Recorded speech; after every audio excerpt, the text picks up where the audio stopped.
नमस्कार। हनुमान चालीसा देवदत्त पटनायक के साथ में आपका स्वागत है।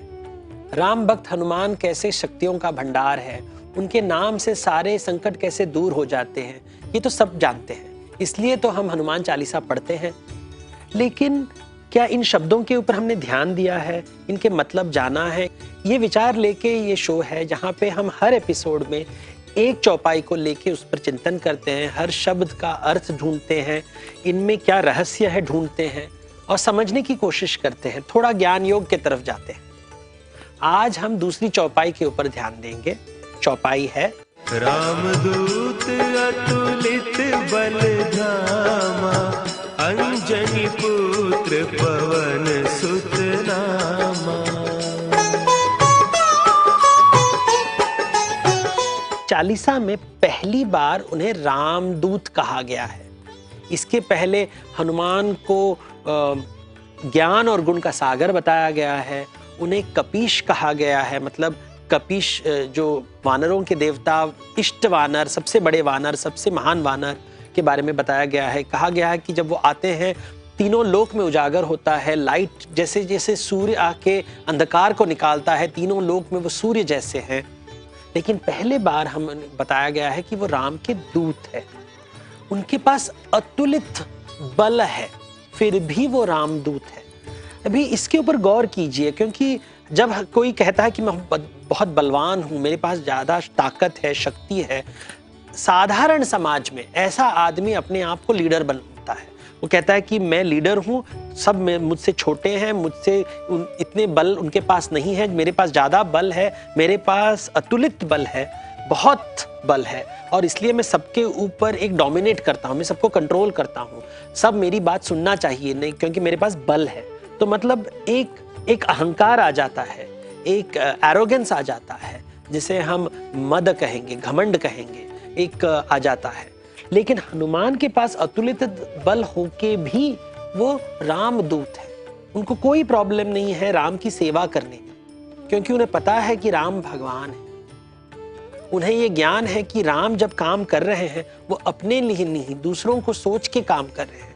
वो अयोध्या के लिए काम कर रहे हैं, वो नगर के लिए काम कर रहे हैं, वो अपने लिए काम नहीं कर रहे हैं। वो ये मनुष्य में एक पशु प्रकृति होती है, केवल अपने बारे में सोचना। तो बल जब हम चाहते हैं तो हम चाहते हैं बल के माध्यम से दूसरों को हम डोमिनेट और कंट्रोल करें, लेकिन हनुमान में ये क्वालिटीज नहीं है, इसलिए हम उन्हें भगवान मानते हैं। ये जब हम सोचते हैं कि सबसे बड़ा बलवान कौन है, तो महाभारत में भीम कैरेक्टर आता है, और वो भी हनुमान जैसे बलशाली है। और जो सेकंड लाइन है जहां पे कहते हैं अंजनी पुत्र पवन सुत नामा, तो पवन सुत रामायण में हनुमान होते हैं और महाभारत में पवन सुत का मतलब है भीम, और भीम पांडव है। वो दोनों में बहुत बल है, मतलब जो वायु देवता ने दोनों बच्चों को बहुत बल दिया है। लेकिन भीम और हनुमान में फर्क है। हनुमान जब सेवा करते हैं, नम्रता है उनमें, केवल उनके पास बल नहीं, उनके पास विद्या भी है, बुद्धि भी है। और ये जो डिफरेंस है जो भीम में नहीं है, भीम में घमंड है। और इन दोनों के बीच में जब एक प्रसंग होता है, हमें ये जानकारी मिलती है।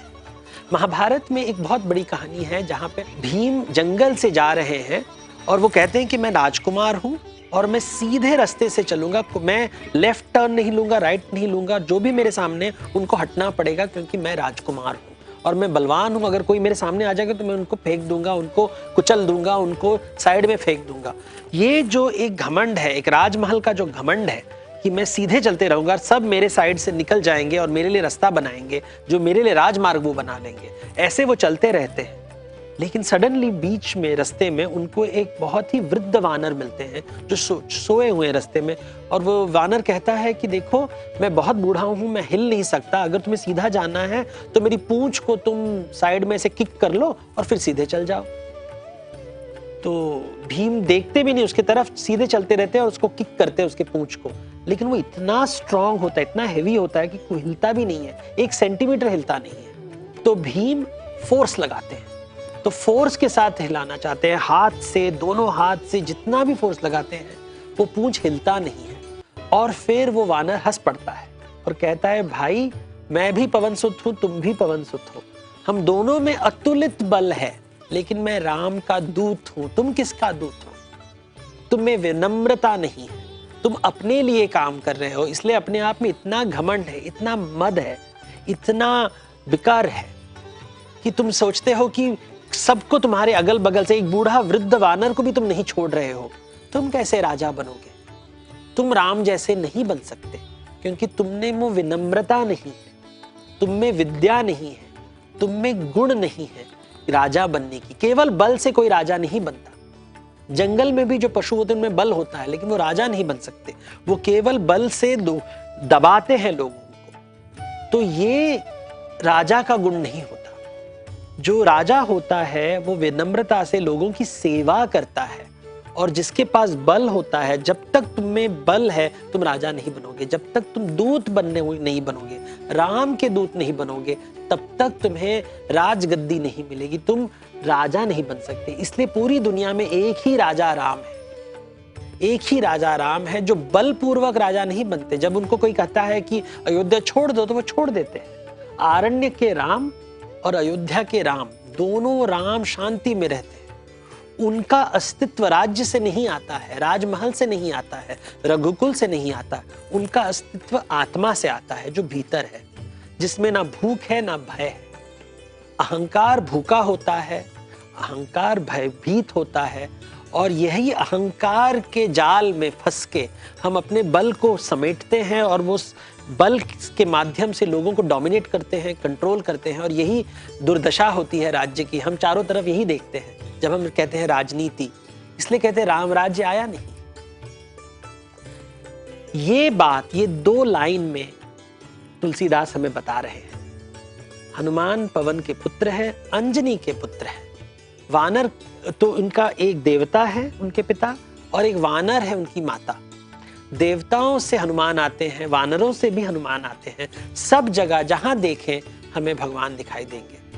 तो अंजनी के पुत्र पवन सुत नामा, जो राम के दूत है और अतुलित बल होके भी विनम्रता पूर्वक काम करते हैं, सेवक रहते हैं। रामदूत अतुलित बल धामा, अंजनी पुत्र पवन सुत नामा। इनके बारे में हनुमान चालीसा में रोज हम जानेंगे, एक एक चौपाई को लेकर। तो अगले एपिसोड में जरूर आइएगा। तब तक के लिए आज्ञा दीजिए। कोई भूल चूक हो गई तो क्षमा कर दीजिए। नमस्कार।